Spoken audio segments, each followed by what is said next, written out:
morning, everyone. Rachel Pearly, she, her pronouns. I'm the Deputy Director for the Department of County Human Services. The county is opening 2 cooling centers again today here at Portland Covenant Church and also at Cook Plaza out on Southeast Stark. We are encouraging families, if they need to get inside and get cool, to go to libraries, community centers, or also utilize the splash pads that have been reopened by the city. And any other folks who need to come in and get cool can go to one of those 2 sites. We will not be, just additionally, we are not opening cooling centers tomorrow. Thank you.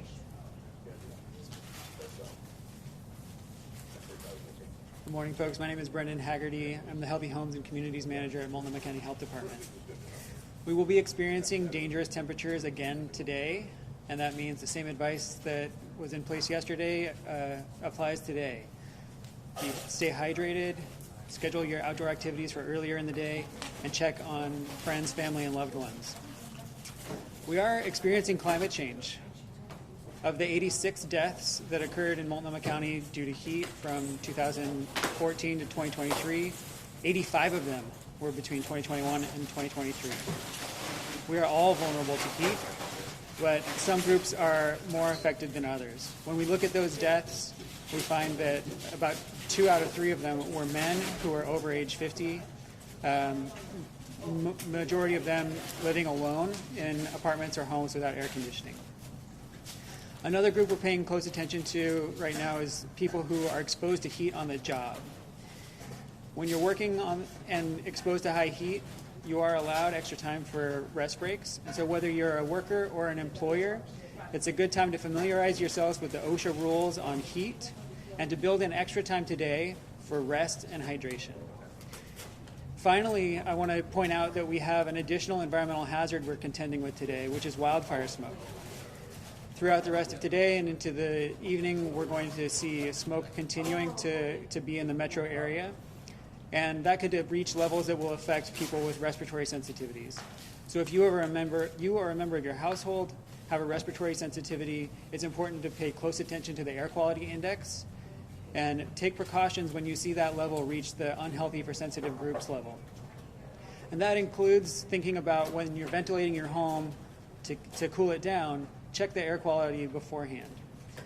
You can find information about that on the Department of Environmental Quality's website or at airnow.gov. And for our part, Multnomah County Environmental Health will be issuing a red day advisory prohibiting wood burning in the county because of the high pollution levels. Thank you.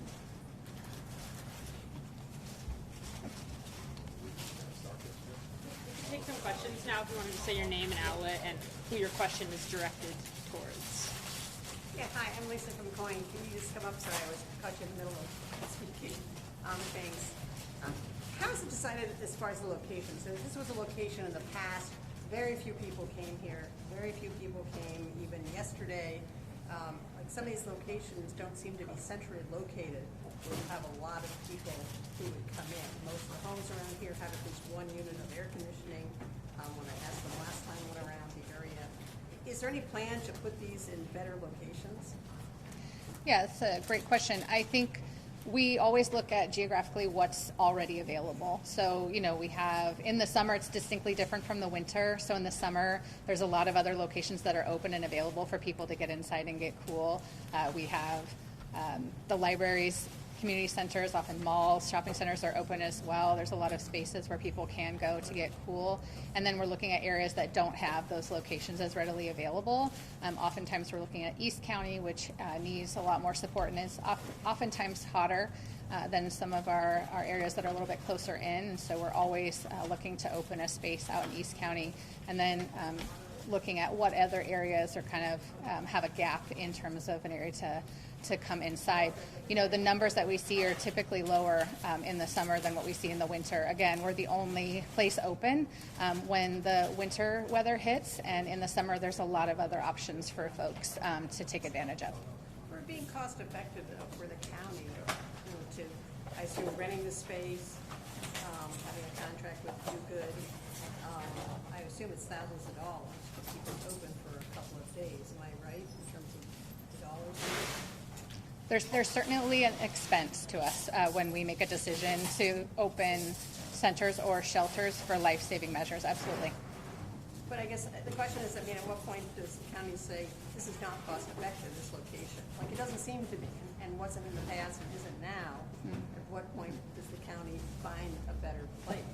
Yeah, so after every activation, we really evaluate what's working, what isn't, including things like locations to see, is there a better location and how this location is working. And so we're always on a continuous quality improvement effort every activation. So those are great things for us to continue to consider, absolutely. Thank you. And Celine Stevens, KGW. So is there like any eligibility requirements for people to come, and also does this place have capacity for how many people can come in, and how many people usually do come here for a week to eat? Yeah, every site has a capacity based on what is safe, and those are change whether it's a center or a shelter. It's overnight. That looks different than if it's daytime operations. And so we have a total capacity through this activation of 205 people, and that is again considering that we already have a lot of other places that are open. We've got Gresham Library and Central Library that have extended their hours, and a lot of other libraries that are open. Some libraries are open this year that weren't open last year because they were under construction, so there's a lot more available. And we're always looking at capacity, and it really ranges. There's cumulative. In heat, we see that people come in for little breaks versus in cold, they come in and stay in. So there's a lot of movement of people coming in, cooling off, and leaving again. And there's a lot for folks to consider when they're deciding to leave where they're at and come into a space. It's open for, you don't have to like house host or something, right? It can be anybody. Yeah, anyone can come in to cool off, absolutely. Do you know why this location is still operating as a cooling center when there were such low numbers, the times that it's been operating in the past? We think that every person who needs to get inside to cool off matters, and we know that there's a lot of people that wouldn't be able to access other locations, and so that's one of the things that we take into consideration. And again, we will be evaluating this. We've only used this location a few times, and I think we have to evaluate summer differently than we evaluate winter. They're very different. There's very different factors to consider in both of those operations, so I think we'll continue to do so. I appreciate the question, though.